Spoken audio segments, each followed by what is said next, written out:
Well, everybody, we escaped the rain. I don't want to say dodged it because we didn't fully dodge it, but the rain wasn't as bad as we thought. Denny Hamlin gets the win at Bristol, and to a lot of boos from the crowd. We were standing at a cucumber that somebody threw at Denny Hamlin that we discovered on the start-finish line. But Adam Cheek, Michael Massie, this was a really fascinating race. A lot of playoff stuff happened. First off, let's take a look at the racing because the short track package has gotten a lot of criticism. What'd you think? Well, first off, it looked like it was just going to be the Christopher Bell show. He got the lead, looked like nobody could really pass. But then, as the track wore in, we saw people start going up high, making moves. Kyle Larson was kind of one of the first ones to go up there. He's working his way up there. All of a sudden, Denny Hamlin seems like he just came on late, got the lead, won the race. But, man, I just thought it was good racing all throughout. Probably one of the, if not the best, one of the best short track races of the next-gen era. 100%. I would fully agree with that. And we had a lot of playoff stuff happen, too. We had Joey Logano get caught up in an incident with no other playoff guys. Justin Haley got some damage. Ty Dillon got damaged, and it was Corey LaJoie spinning down the straightaway and then up into the corner and collected Joey. That ended Joey's playoff hopes, but he wasn't completely out. So there was all this drama. Bubba Wallace gets in by 4 points, Martin Truex Jr. by 5. What did you think of how the playoff cut line unfolded, and who could have done something differently? Like Michael McDowell, could he have made a gamble? Well, I don't really think anything played out. There weren't any, like, weird caution, like weirdly timed cautions towards the end to where maybe everybody would have pitted and you could have stayed out there. Like, you didn't have that situation like with Chris Buescher last year where he took 2 tires, I believe. So McDowell was fast. Look, if he'd had this kind of run the first 2 races of this round, I think he moves on. But it's just too little too late. The other guys, it looked like they didn't want around a 12 spot. At one point I looked, and from 26th to 32nd place, he had 5 playoff guys. They were just running horribly. Kevin Harvick, no speed. Joey Logano, no speed. That's the thing Logano was mad at, as they turned the lights out on us. What does that mean? You do not want us to finish this video.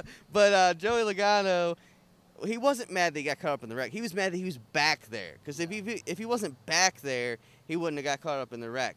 So we just saw Truex wasn't that good either, but he just limped his way into the playoffs. Get it into the wall about right there. Yeah, brought out a caution that actually hurt him, like trapped him a lap down. But yeah, at the end of the day, Bubba Wallace, Martin Truex Jr., it wasn't pretty for either of them, but they move on. Yeah, they move on. And Denny Hamlin, let's talk about him really quick because he's at a level and at a point where he's accepted. He said in his press conference, he accepts that fans hate him. He knows he's not winning the most popular driver award anytime soon or ever. But he kind of taunted the crowd a little bit, kind of challenged them. He had the Bristol sword with him in there, kind of challenged anyone to come at him a little bit. Is this the year that Denny Hamlin gets it done? He was my pick going into it just because I think it's a different Denny Hamlin. Like you said, he's accepted that he's the villain. He's never going to be most popular driver. Although a certain most popular driver I heard get some boos tonight, so I think maybe things are turning on him a little bit. Yeah, Chase Elliott, about 50-50 boos and cheers. Yeah, so that was crazy to see. But Denny is driving different this year. It's like he's more aggressive. We've seen like Pocono, he roughed up Kyle Larson, roughed up Ross Chastain earlier this year at Phoenix. It is a determined Denny Hamlin. And right now, he is the winningest driver without a championship, but I think he only holds that title for 7 weeks, and then he wins the title. So then he's no longer the winningest driver without a championship. I'm in the same boat. Kyle Busch is my pick going in, but I think that was some early season confidence that went into that pick. But Denny, I think he's my pick now. Almost swept around. And a couple other notes of housekeeping here. Denny's team. Tyler Reddick already moved on, won last week. Bubba Wallace squeaks into the next round. He does just enough to get in there, very emotional afterwards. Some of these guys that made in, Ryan Blaney had a decent cushion going in, one that you wouldn't think he would have had given the way he's run. Any other thoughts on this playoff field? Yeah, I think it's crazy to not have, and I wrote the sidebar on it, you can read it on frontstretch.com, but Kevin Harvick and Joey Logano, not having them in there, that's 2 champions right there. Harvick is going to end his career with only 1 title. I mean, this is a guy that made the championship for 5 of the first 6 years of this system. And for him to get eliminated at Bristol back-to-back years, that's crazy. He's good here, too. Yeah. And then Logano is the first champion to not make it out of this round.